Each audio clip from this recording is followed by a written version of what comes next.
Hello, good morning, good afternoon, good evening, and welcome back to the channel, where today I am going to be reviewing Demon in White, which is book 3 in the Sun Eater series by American author Christopher Ruocchio, and this is part of the read-along that I am doing with Ian from B&B Books, and we need to arrange a time and a date for a live discussion of book 3. Now, my first overall opinions and impressions about this book is that it is a step up from the previous two books. I was a little bit dubious. I thought the first one was okay, if you haven't watched the review.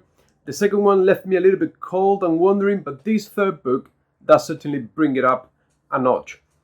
I can't not say that I am loving the series, but it's okay. It's okay. I'm gonna hold back from giving it a rating or a score yet, but I did enjoy book 3 overall.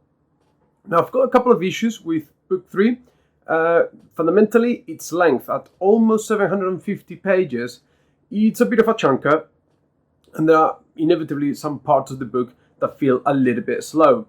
So every time I picked up the book, I felt a little bit daunting to go and read through it. But once I got reading, I actually enjoyed it, and I wanted to carry on.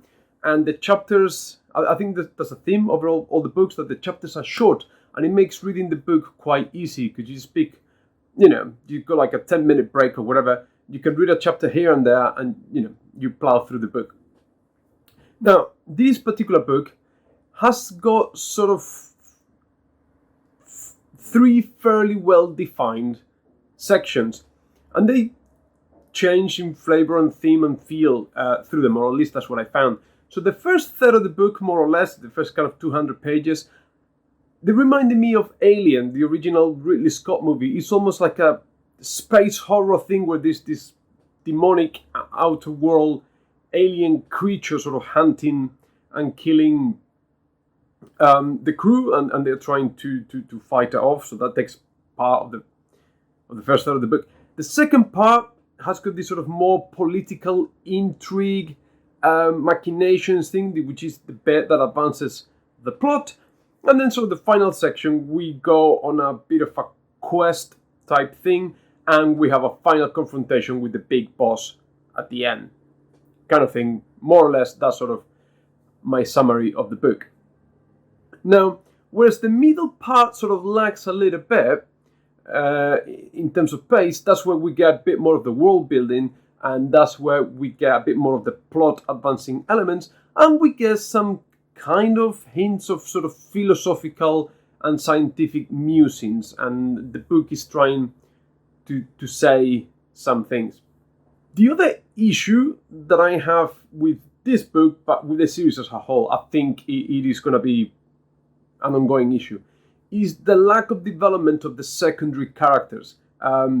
It's only now, after almost 2,000 pages of the first 3 books, that I've started to care a little bit about, I think, Palino, this right-hand man of Hadrian Marlowe, the main protagonist of the series.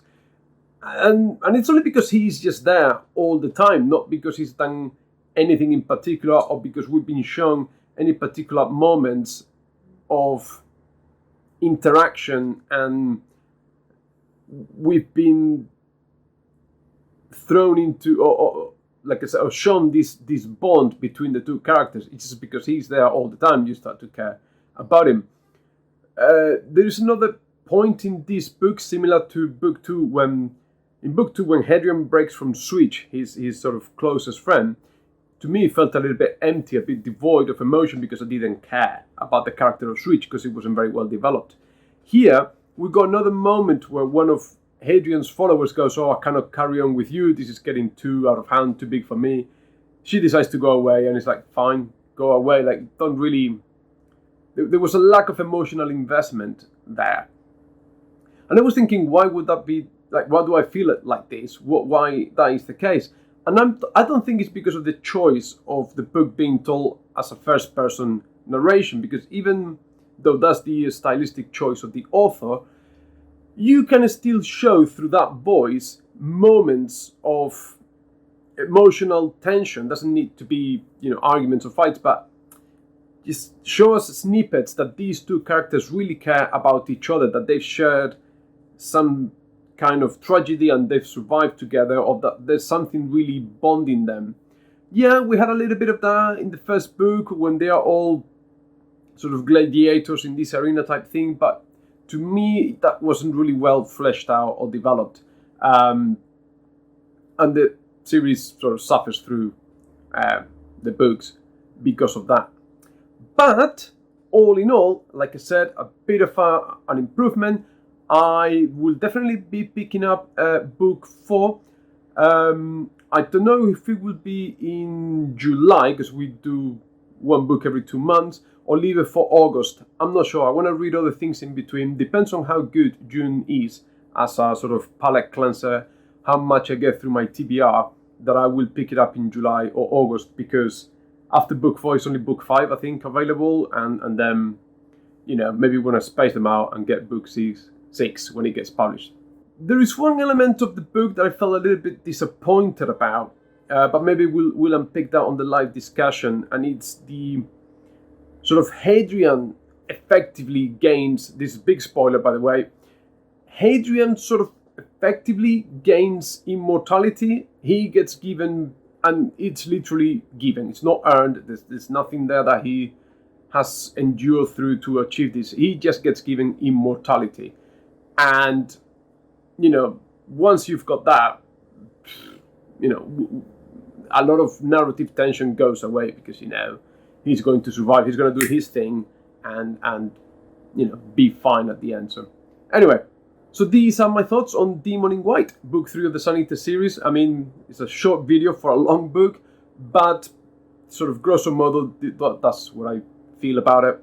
And let me know on the comments below. But I think some people, John was sort of minding whether to read it or not. I think it's definitely an improvement, in my opinion, from the previous 2.